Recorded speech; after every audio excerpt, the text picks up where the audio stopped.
which we take a lot of calls every week from people that want to do this, right? And just here lately, people are talking about getting out of it or having to pivot because of rules, regulations, or just the feeling of needing to do something that's more meaningful with their real estate.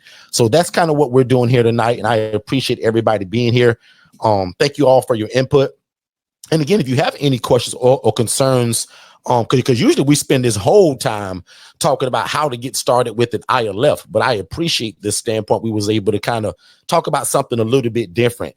But if you do have any questions, any concerns about ILF, let us know. And while we have Miss Seven here, I think she's still here. If you have a question about maybe some things with Airbnb, if she doesn't mind, she can also answer that for you as well.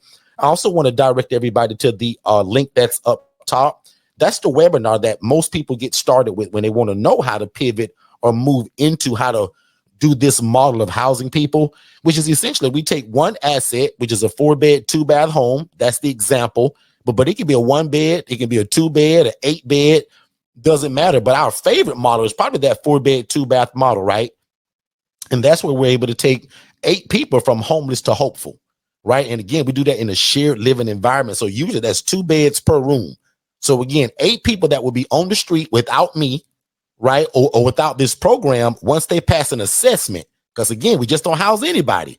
You must pass an assessment and you must agree to the rules and regulations that it is to stay in one of these programs, right?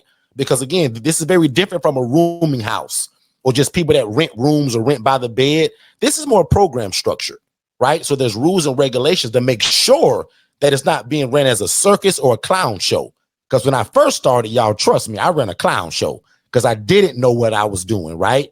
All I knew was I saw somebody making $41,000 a month doing this. And Miss Seven, it'll blow your mind, but I saw a lady making 41 grand a month.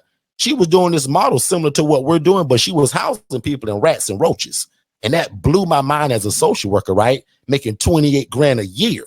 So that's kind of what even stumbled us into this whole thing. And we put it in a webinar, guys. So if this is your first time here, or if you've never seen or heard of us and you're interested in this model, or you know somebody that may be interested in this particular model, let them know, be an affiliate to this, right? Let them know that there's an opportunity to where you can house people and it doesn't require a license like a group home. It doesn't require that you own the property, right? So in fact, I rent way more of these places than I actually own, right? So we're under contract right now to purchase another one.